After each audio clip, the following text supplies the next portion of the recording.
According to what we know, Barack Hussein Obama may have been born in Kenya.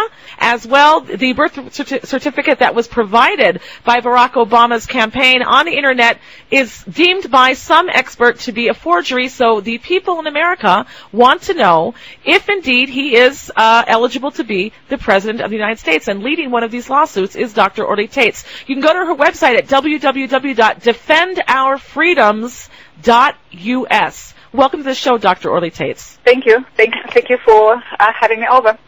All right. I'm looking on your website, and you have not just from Dr. Ambassador Alan Keyes, but also from U.S. military officers themselves who are asking you to help provide proof that Barack Hussein Obama is indeed eligible to be the President of the United States, the office that he now holds. Let me just read this title that you have here. It says, U.S. Army officer calls Obama an imposter. Lieutenant says he won't comply until Obama proves his birthplace. So tell us, what is going on here? You know, America doesn't seem to cover this. I seem to cover this more than a lot of radio shows in America. What's going on here with the presidency and his birth certificate? Well, first of all, there are a few reasons why mainstream media is not covering this. And I'm actually sending a 160-page dossier to Attorney General Eric Holder. It's going to be coming out today or tomorrow. And you can see an interesting fact that both Barack Obama and Michelle Obama have job descriptions, positions listed with all major news agencies and newspapers.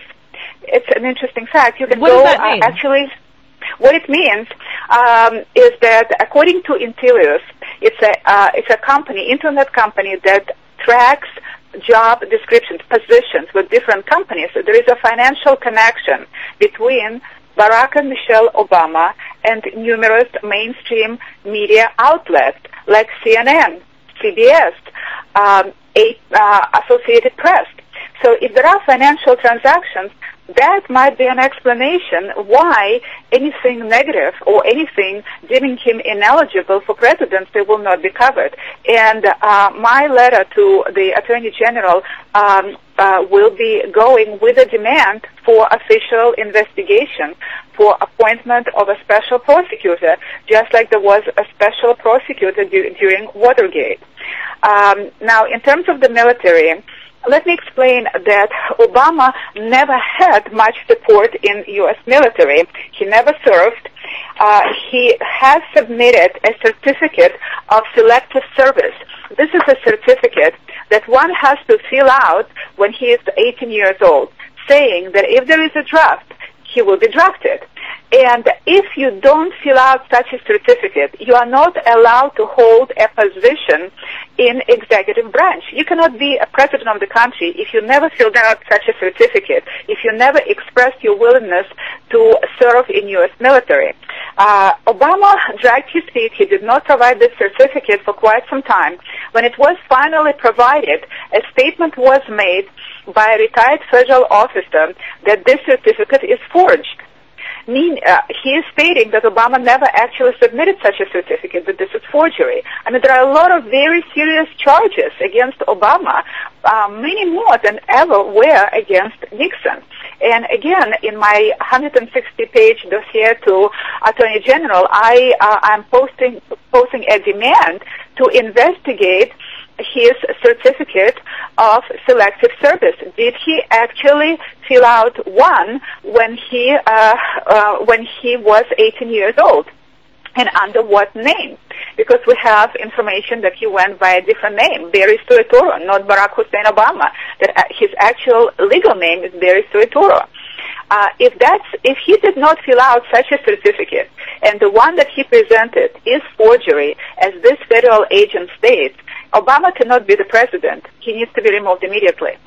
Dr. Orly Taitz, I have interviewed Phil Berg a few times before the show. He's also one of the major people who were suing or trying to sue Barack Obama for the same thing that you are. And the courts are basically throwing his suits out of court, saying that you have no right to sue him. What makes you different than Phil Berg?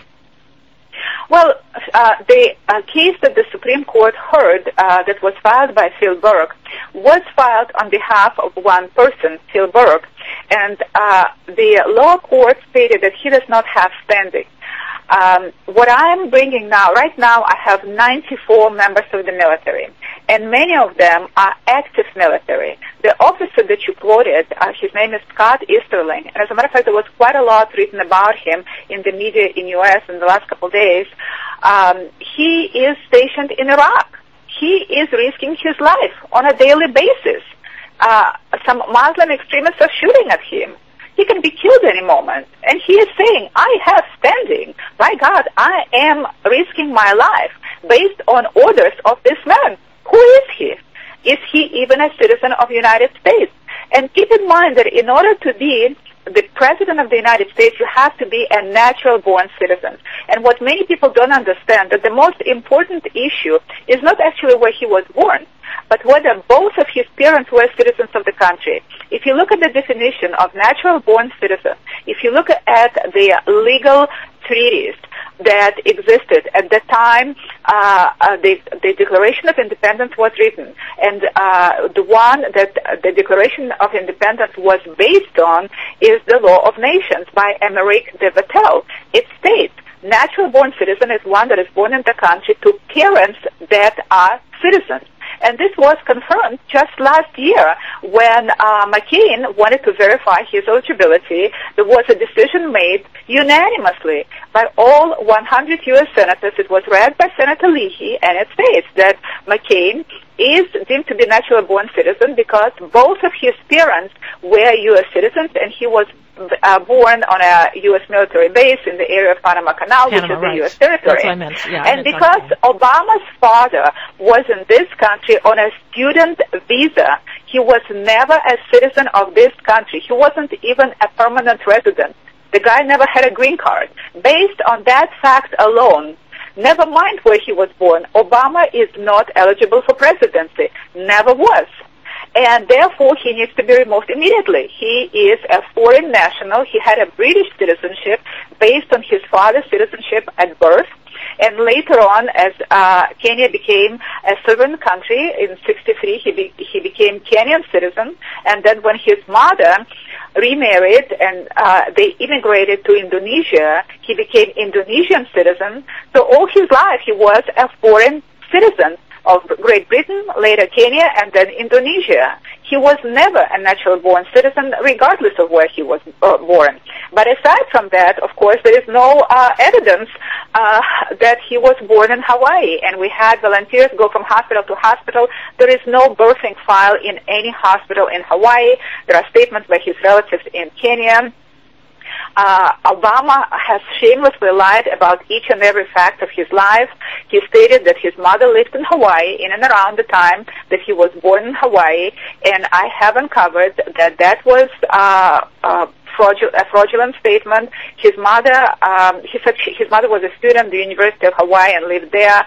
That was not true. She dropped out of school after a few months. Then she was missing for about 9 months, and then she reappeared in August of '61 when, after 3 weeks after he was born, she reappeared in the state of Washington and enrolled to be a student in Seattle, Washington. She was nowhere near Hawaii.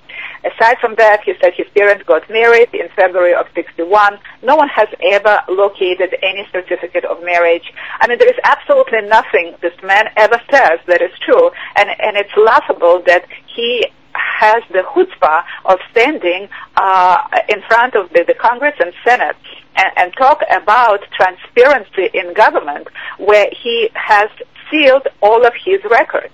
I have members of the military that go up to the level of Major General, Brigadier General. Major generals sign up to be a plaintiff in this lawsuit. It's one of the highest-ranked members of the military. A lot of high-ranked officers, lieutenant colonels, and they're all saying this is a disgrace for the whole nation. This man is a total disgrace for this whole nation. To be a janitor in the White House, to clean toilets in the White House, you have to present all of your documents. You have to present your original birth certificate. You have to present every document that verify your status as a legal citizen of this country. And it's inconceivable. I mean, it comes to the point of treason.